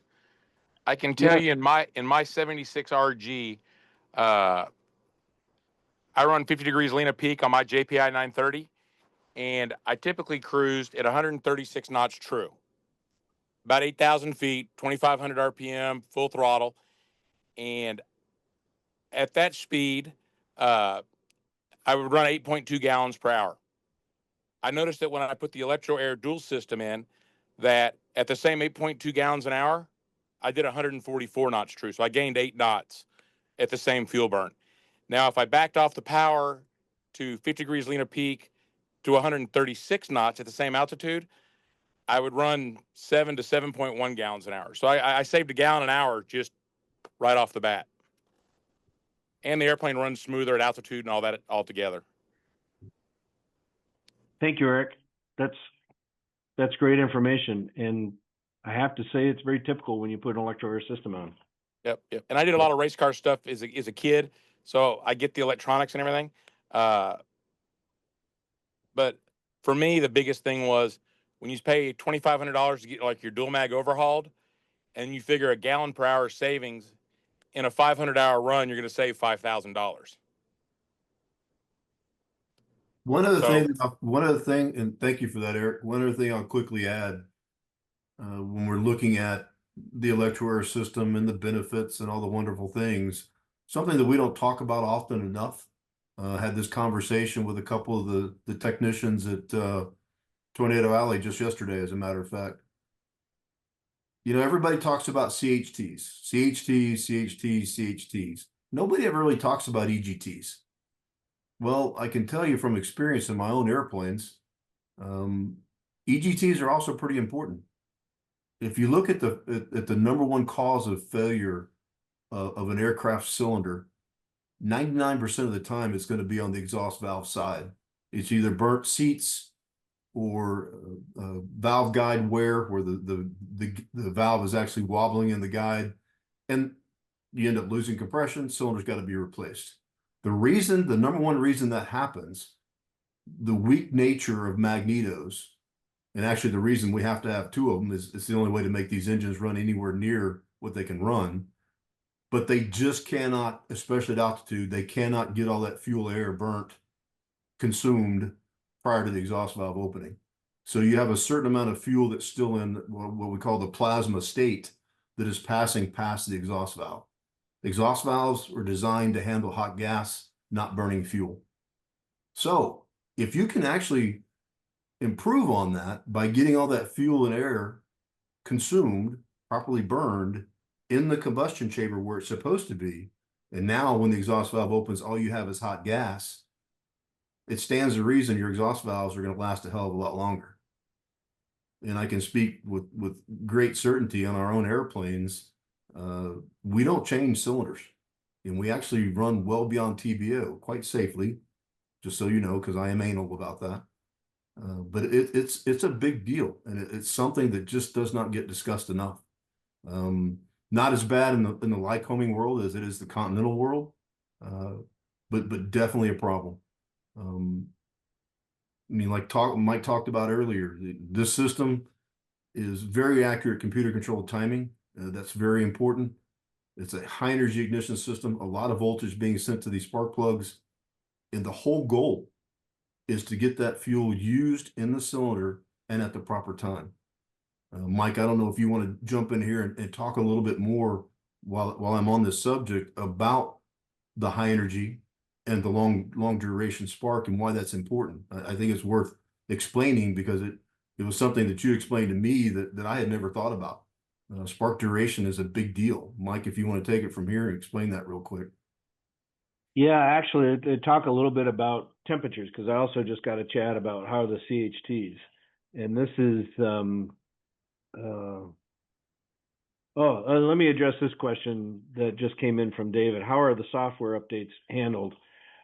Short answer is we haven't had any. The last software update was a change to the box, but the software itself that drives this is qualified under DO 178 level C. We have lots of checks and balances that we do, that we're required to do to make sure that the software that's loaded on is correct and that everything functions correctly. As far as software revisions go, got to be honest, we really haven't had any. If we were, I guess the short answer, if we were to find something in the software that would require a fleet-wide change out in the field, that starts to go down a pathway of an AD note. So that's probably how it would be handled. But as far as any kind of changes to the software itself, in the entire time that we've had electronic ignitions STC, we've made one change. And that change was to address the packaging of the controller and to do away with a separate manifold pressure sensor. So that's that first question out of the way. Going back to the temperature issues, and I got a chat about what are the CHT expectations. Excuse me. We expect, doesn't always happen, but we do expect that your CHTs will increase perhaps 20 to 30 degrees. The reason for that is we're doing a much better job of burning fuel and air inside of the combustion chamber. The high energy, long duration spark is now available as that fuel air passes by the spark plug. If we think about a magneto right now, it's got 19 thousandths gap, 16 to 19 thousandths gap, depending on the plug. And that's a very small surface area of a spark to be able to get that fuel air mixture ignited off. It's also that spark from a magneto is only there typically through about 5 degrees of crank rotation. Slick Aircraft several years ago used to advertise, or they didn't really advertise, but what they told me was that a slick mag in its best day, top performing, put out about 12,000 volts through 5 degrees of crank rotation. If you want to do the math, that's about 27 millijoules of energy. Our system puts out 70,000 volts through 20 degrees of crank rotation. Do the math, that works out to about 9 joules of energy, not millijoules, 9 joules of energy. That's a big spark. The more spark that you have for the longer duration, the better job you're going to do of getting that combustion event going. This also helps overcome what I call corrupt fuel air mixtures. You know, we want inside of the combustion chamber to have a nice 14-to-1 stoichiometric ratio of air to fuel to get combustion going. And the goal of any ignition system, I don't care whether it's an electronic ignition or a Bendix mag or a slick mag, a Bic light or whatever, is to start that combustion event such that peak pressure occurs at 16 degrees after top dead center in the engine. That's why variable timing is important too, because as you go into lower manifold pressures, those fuel air molecules, instead of being packed closely together like they are when you're at sea level at full power, as you go up in altitude, the manifold pressure decreases, those fuel air molecules get further and further apart. It takes longer for that mixture to combust to develop peak pressure. So the better job we can do of burning fuel and air inside the combustion chamber, the better off we're going to be.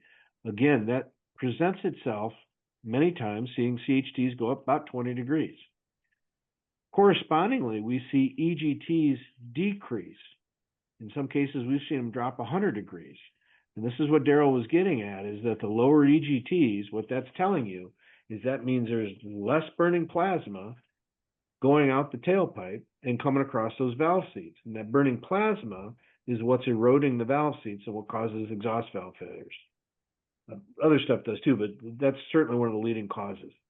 The exhaust system is designed to take spent gases and discharge it out the side of the airplane, not burning plasma. If we see CHTs go up much higher than that, say they go up 50 or 60 degrees, that's an indication that there's a timing problem. That it needs to be addressed. That can be done either, the timing problem could be that the mag timing housing was installed incorrectly. It wasn't installed at 0 degrees TDC. It was installed a little off. The crank trigger wheel might have been installed a little off if we're doing a dual system. All sorts of things like that. The other thing that this leads us into is that when you put in what I call a real ignition system, you've got a strong ignition system that's capable of lighting anything you put in front of the spark plug. Now what you're doing is you're removing the weak link in the propulsion engine, in the propulsion unit, the engine, by getting rid of a weak ignition system, which masks, unfortunately, a lot of problems, or can potentially mask a lot of problems. Often when we see the Electroair system going on, you might see some higher CHTs due to an induction leak, because we're doing a much better job burning that fuel air mixture all over the place. You'll have the ability to now get your idle mixture set correctly down to the 650 RPM.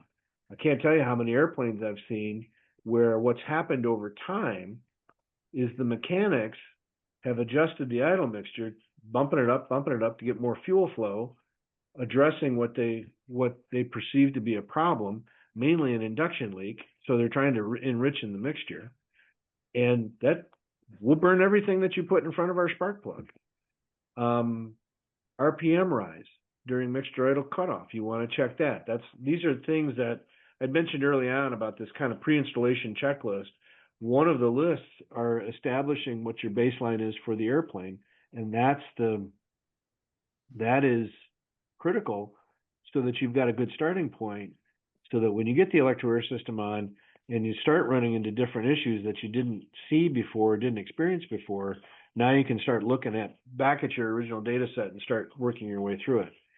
The other thing you see, because of the very high energy spark and the much better job we're doing burning fuel and air, when you go into doing an ignition check, they're not mag checks anymore, by the way, they're ignition checks because we're not a magneto. What you see when you cycle between an electronic ignition and a magneto is actually a very significant thing. So you bring the engine up to 1700, 1800 RPM, you shut the magneto off. We don't expect to see more than about a 10 to 20 RPM drop on your RPM. The flight manual supplement says no more than, I think, 35 or 40, but in a four-cylinder Lycoming, it really shouldn't drop more than about 10 or 20, if at all. Go back to both, turn the electronic ignition off. Now you're going to see your typical mag drop, 100, 120 RPM. In fact, you might even see a higher mag drop or higher RPM drop when you're on the magneto alone than what you had previously. And the reason for that is you're not, to get the engine up to 1800 RPM, to pick a number, you don't need as much fuel, because the electronic ignition is doing such a good job of burning fuel and air that the combustion event is now being complete inside the engine, and it's developing all the power that you want it to develop instead of dumping gas out the tailpipe. So those are some of the changes that you see after an Electroair system goes on. With a dual system, you might see a 10 RPM drop on each one. You wouldn't see significant difference between both, for sure. You're no longer looking at the delta between, if you've got one Electroair system and one magneto, the delta between the RPM drops is no longer a factor. You're looking at each individual system. Which is also important for establishing that baseline from before. So, and then you establish what your RPM drops are after the units are installed, because that's what you're actually looking at now, is the RPM drops. So if after the system is installed, you know you've got a good magneto and you see 120 RPM drop when you're on the magneto alone, that establishes your RPM floor, so that if you ever see, say, a 200 RPM drop on the magneto, you know you got a problem and you got to go fix it. Another quick comment on that. I've had several stories over the years, people operating the airplane, flying cross country, you know, everything's going great. They get on the ground, they do a post-flight run up and an ignition check, and they discover the mag is dead. And somewhere along the way in the flight, the magneto just quit operating for whatever reason, and they never noticed it. They didn't see an increase in EGTs. They didn't notice an RPM drop. They noticed nothing, because the Electroair system is doing such a good job of carrying you all the way. We're completing that whole combustion event. They can see it if they go back and study their engine data. And I've had a couple of guys do that. Yeah. They can see when it happened. It's just an ever so slight increase in EGT. There we go. Couple of more slides, and I think we're going to wrap it up. The instructions for continued airworthiness, which include troubleshooting guides for both the airframe side of things and the engine side of things, the STC itself, the flight manual supplement, the approved model list, all that stuff's up on our website and readily available. There's lots of documentation, lots of technical documentation up on the website. We are, of course, also, if you've got questions, certainly we're available for troubleshooting, and we have 2 tech support guys that are sprinkled throughout the country, available for troubleshooting. One is also down in Texas. Rick's probably got 50 years or better in general aviation, both wrenching, flying. He's another prop guy like Daryl, all kinds of experience with engines and that sort of thing. And then there's another guy we've got up here in Michigan. He's got a wide range of aviation experience, stretching from airlines through general aviation. He's gone to the Lycoming Tech School. He's actually done a couple of engine investigations for us and that sort of thing. Adam has probably also installed, I want to say, a little over 50 of these systems on aircraft over the years that he's been affiliated with us. So He's a wealth of information about installations, particularly on these backup battery systems and backup alternators. Some of the things that we see that are troubleshooting things, I mentioned before about the assembly of the spark plug wires, that some of them can be a little finicky. It's really important that that spring get inserted in correctly, and you follow the directions that Daryl has up on the YouTube video. That spring tail that's sticking out there, what ends up happening, so it's only making, first of all, partial contact with the conductor inside of that wire. But we have to remember from high school physics, electricity is going to find the shortest path to ground every single time. I promise you physics works.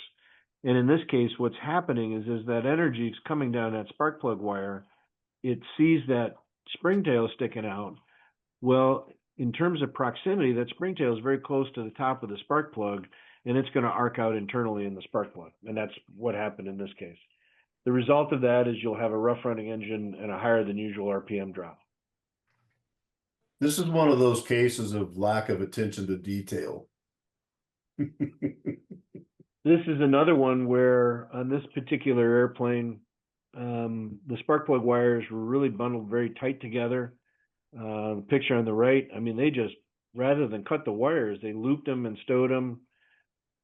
The ignition doesn't run very well. I mean, in any kind of a high performance race car ignition system, when you're putting the wires in, they'll tell you, separate the wires. You're going to have,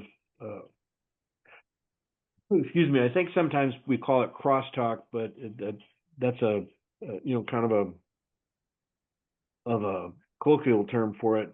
It's the energy trying to arc between the two wires. And what that does is instead of sparking at the spark plug, it's trying to arc between the two wires and you have a miss. In some cases, we had one on a Liberty, if you remember those airplanes. He had all those wires bundled up tighter than a drum for packaging reasons, and the ignition wouldn't run. As soon as he undid all the wires, the ignition ran great. Mike, go back to that picture. Yep. What is that unit hanging on the? Yeah, this is another one too. Good catch, Daryl. So right here is the controller. The installation manual says very explicitly that the controller needs to be on the cool side of the firewall. You do not want electronics inside of the engine compartment. They just don't like it. I don't remember which airplane this was that had this on there, but this airplane was just all kinds of problems because wires are looped and stuff, high voltage wires touching sensor wires and that sort of thing that just cannot be done. And that is very clearly called out in Part 43. Any avionics technician worth their salt knows that. Really, any A&P should know that too. The other one that we have, which is in this picture, is I think one of these wires is the sensor wire, and it's bundled right in with a starter wire. That will also, you can only shield so much from that kind of energy going down to the starter, and that will goof up the electronic ignition. Post-installation stuff, we really encourage you to go through the flight manual supplement.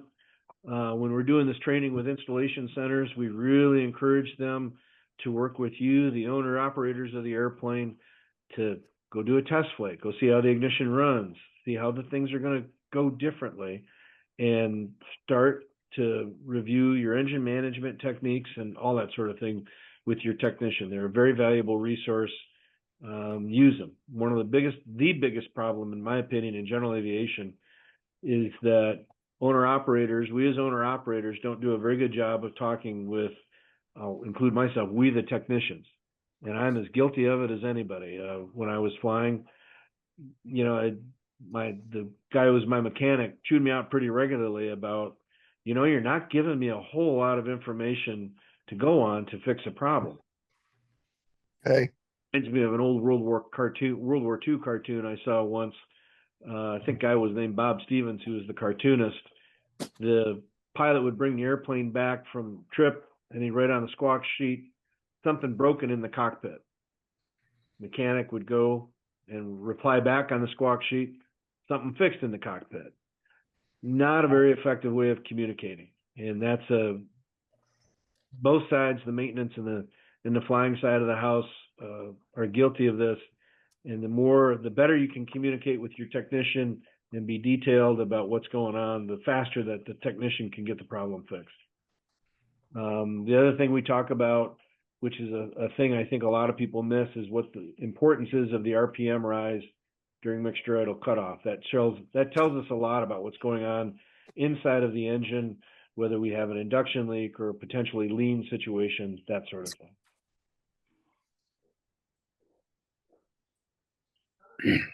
And Mike, can I make one more comment for you or what you said earlier? No, go right ahead, Eric. When I did my dual electronic ignition, I will agree with you. I saw about a 20-degree CHT rise in all 4 cylinders, pretty consistent across the board. What was the other part of my question I was going to answer? I'll just leave it at that. Oh, and then my engine also has 2,450 hours on it. So if you're looking at doing this and your engine's got high time, mine's got 2,450 hours on it and runs like a top. It's got 73 or better in every hole. So, and it runs, the cylinder's actually cleaner inside due to the fuel getting burned and everything. When you actually bore scope the cylinder, the inside of the cylinder is actually cleaner than it was before when it had the D3000 dual mag on it. Hey, Eric. Yes, sir. Did you have any lead fouling issues initially? I did on the first flight when I got back. I taxied off the runway and it was like, and I did about 300 hours that year when I put the electronic ignition on it, and I was like, it just doesn't feel normal. There's something wrong. There's a miss in the airplane, and it was very, very, very minor. So I went back over to the hangar, taxied up, pulled the plugs, and what had happened is with the hotter CHT, the carbon that was on the valves and the cylinder itself basically fouled the bottom plugs. I cleaned the plugs, and it's been 40 hours now or so. You pull the plugs out, they're nice and clean. They're not lead fouled like you normally would see with a mag. And basically, I put them back in and I go fly it. The reason I ask, and we don't have as big a problem with the injected engines, and this is typical of a higher time engine, naturally. Right. We've seen some pretty severe cases on the older R and TR 182s that are carbureted. Higher time engines, they've got a tremendous amount of lead buildup. Yep. And we've always known that a single Electroair system over time is going to clean the cylinder out and get rid of the lead and any of the deposits that are in there. We didn't realize how fast a dual system was going to do it. Oh, it was amazing. It was like it fouled the plugs. So I basically went back to the hangar and just let everybody know I've been an AMP for 30 years. Went back to the hangar, cleaned the plugs, threw them right back in. Haven't touched the system since. Nice. So it is something to be aware of. Higher time engines, you might want to get your technician to take a peek with a bore scope just to get an idea of what kind of lead deposits are in there. It's something to be conscious of on that first flight. If you start feeling a miss, more than likely the plugs are getting fouled up and they're going to have to be cleaned. We had one 182. They had to clean the plug 7 times. wow. What we tell the 182 guys now, if they're higher time engines, and you may be aware of this, Eric, Lycoming actually has a service instruction, shows you how to build a blasting wand to actually go and use walnut shells to blast the lead deposits out of the cylinders.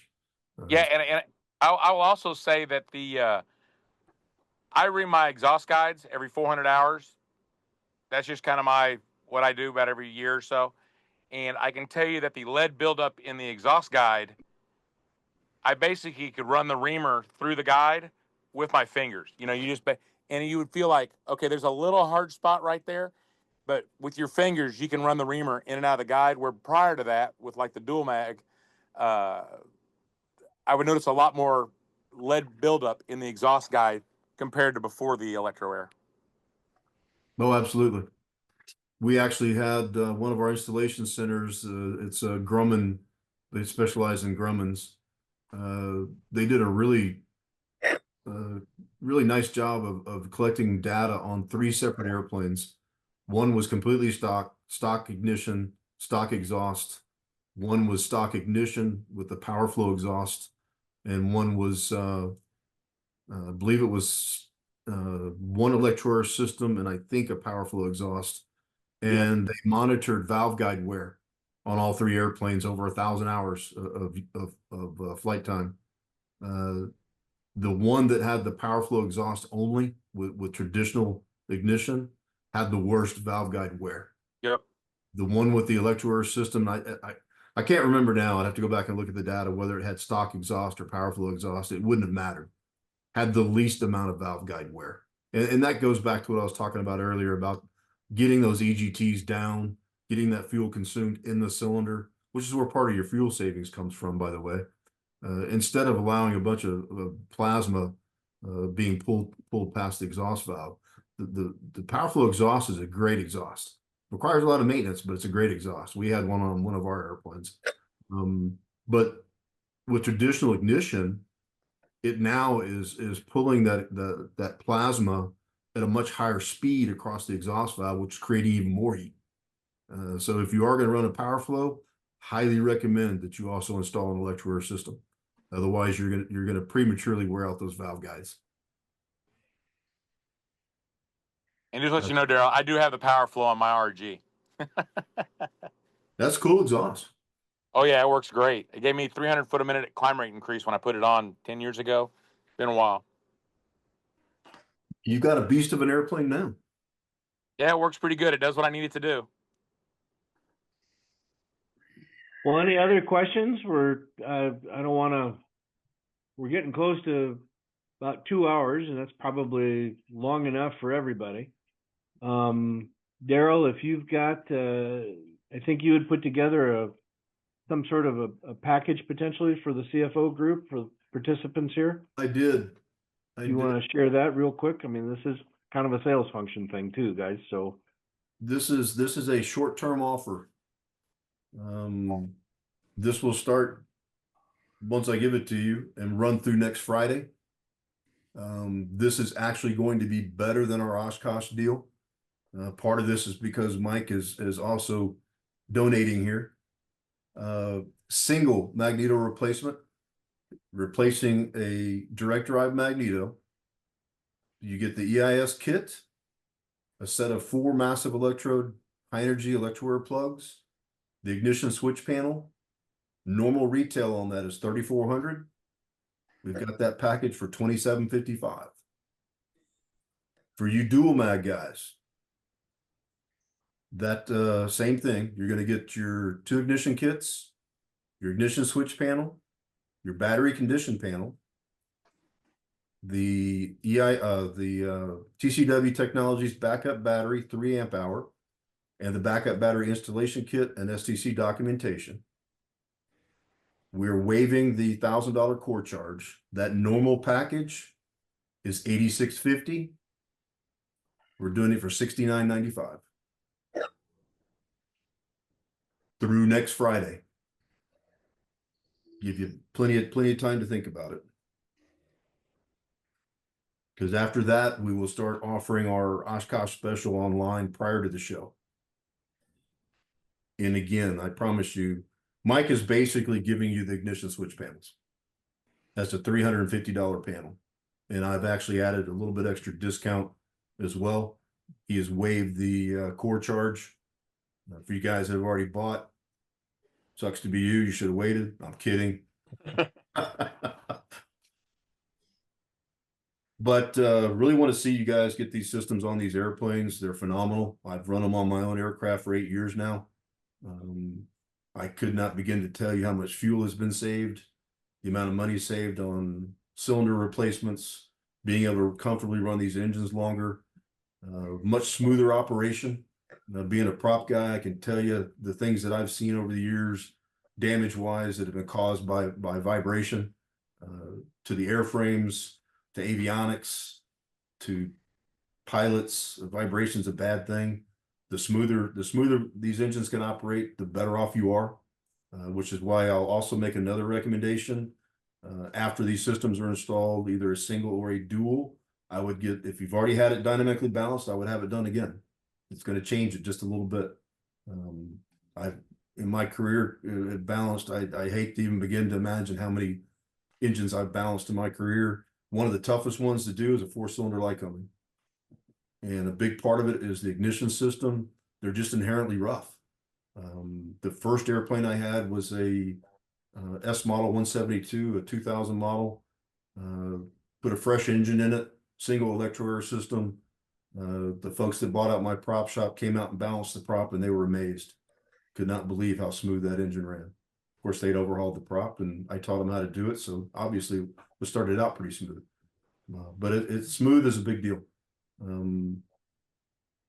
Again, if you have any questions of me, my email is pretty easy. My first name, Darrell, Darrell. That's the proper spelling of Darrell, 2 R's, 2 L's, at smoothpowerllc.com. Or you can call me at 281-728-8732. Our website, smoothpowerllc.com. Be happy to help you out. Of course, you can contact us directly, sales@electroair.net. The phone number was up on the slide, 248-674-3433. Which he's just going to turn around and send you to me anyway. So you might for the sales stuff, I'm going to probably send you on to him. And frankly, feel free to reach out to me through the CFO website. Certainly, I'm on there. We're on there as a sponsor, and I kind of monitor that stuff. Try to look at it at least every day, once a day. So, any other questions from anyone? Happy to answer them while we're still here together. or maybe everybody's like Gordon, because I see he's already brought out the glass of wine there. So, You dog. Damn right. That wasn't tea, by the way. I know. You know me. mine was actually tea, so I'm good. Well, everybody, I really, really appreciate you coming out tonight and spending a couple of hours with us. Again, my thanks to Keith for working with us to get this announced on the CFO website, and really appreciate Keith and Paul's effort at getting this backup alternator over the finish line, so to speak. I think that's going to be a real benefit to the Cardinal community. We'd love to work with you and happy to help however we can. Well, it's real good to have you on board, Mike. Should I say Michael? I'm sorry. I mean, I'm sorry, say that again, Keith. Yeah, so it's good to have you on board, Michael, and thank you for taking the time tonight to give us all this good information. Keith, your microphone is cutting out. I'm not hearing you. Darrell, did you hear what he said by any chance?